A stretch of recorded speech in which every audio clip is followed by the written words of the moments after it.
Do you have any points about women who are at home?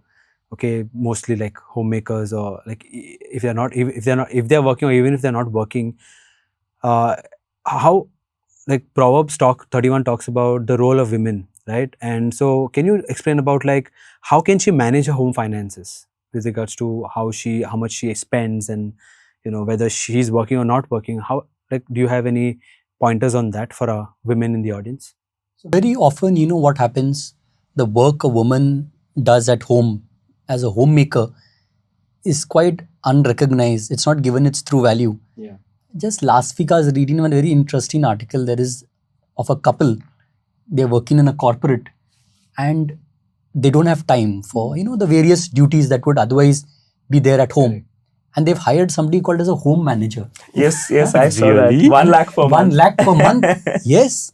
So can you believe it? What? 1 lakh a month. I mean, that's the kind of value of what they have assigned to the work. Okay. And that person, just like how a homemaker would do, take care of the kids, pick them from school, look after any utility that might break down, call in the maintenance. So, I mean, this article is quite an eye-opener, right? It shows you what is the value of a work that a woman does at home. Yeah. And that's something which runs the family, and that's something which puts hot meals also on the table. It's just not the finance part, it's this part also. Yeah. Like there was a person, and he used to say, like, he used to tell his wife, like, I'm working the whole day, and what are you doing? What are you doing? Yeah. And one day he came home, and there were toys all over the place, and the sink was overrunning with dishes, and everything was smelling, and the dog had pooped in the hall. Oh no. And there was everything just thrown everywhere. And so he asked his wife, what happened? So she said, every day you ask me and you say that I don't do anything. So today I actually didn't do anything.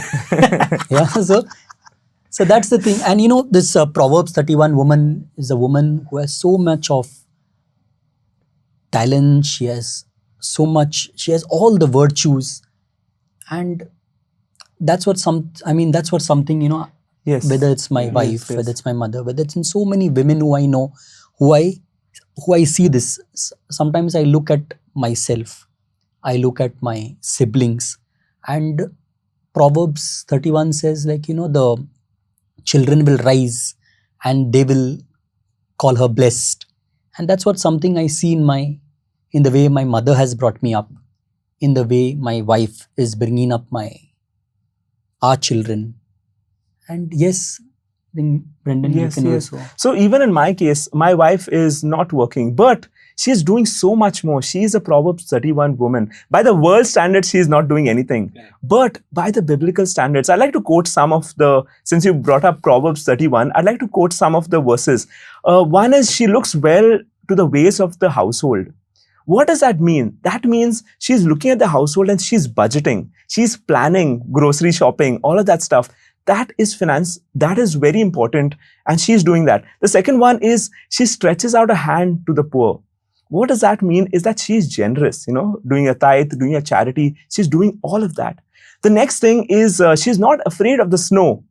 What does that mean? We are in Goa, there's no snow over here. But what does that actually mean? Is that in case of any emergency, she's taking care of the family financially. What does that mean? It's not that she's going to start working, but she has kept certain things in place, like an emergency fund or a health insurance in case of a medical emergency. She has made things in place so that the family is safe. And lastly, it says that with her hand, she plants a vineyard. A vineyard takes 3 to 5 years minimum to grow, right? So what does that mean in terms of finance? She will invest, supposing there's a requirement of the house in the long term.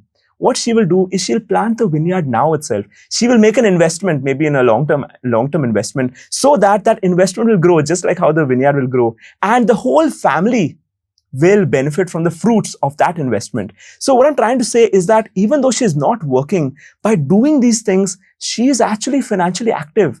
And what the husband is doing, let's say the husband gives her the house, she buys the house. But by doing these things, she makes that same house a home. I think that is such a profound thing that you both have said. There's a temptation for us as men, say that, oh, like, we are doing so much. What is my wife doing at home? Like, and then we come to, as you said, an example, like an exploded house, and you realize, oh, like, I mean, personally, I had that thing, in my mind, like, like, what is my wife really doing? And then I stayed one day without my wife. I realized, oh man, the amount of work that you have to do, the mental gymnastics that you have to do with managing the kids, managing the food, just the whole managing. I would understand why this couple would hire someone, pay 1 lakh rupees to manage the house, because I think home management is something that people like we take it very granted. Like, it's like, oh, like, what's there to manage at home? And like, if you have managed a business, you know how difficult it is. At least managing a business, you have adults to manage. You have kids who will not listen to you. So half of your battle is just to putting everything together in the house and to making sure that your mental state also is in the right state, right? So Just like, Basil, how in a corporate you'd plan targets the same way a woman is planning for her kids, their schedules, their exam, their school. Just the way you assign roles and responsibilities, that's what she's doing. Just the way you strategize with a team and do team management. I mean, for people with more than one kid, again, that's what you're doing. And you have a creative role. You're like a creative director. You need to continuously keep them engaged. And like some clients who keep complaining, the kids are also constantly complaining. So if you look at it, a woman is doing so many roles that if she goes for a corporate job, she can fit into, whether it's the HR, it's the marketing, she can fit into any of those roles. yeah. And she does all of this with care, by the way. All of this with care. Which does not come naturally to us as men, right? To do it with care. That's correct. And especially regarding children, right? I think women can show usually more care than men. I mean, I'm talking out of experience, okay? So I know that it comes very naturally for women to manage all these things and yet care for, their kids.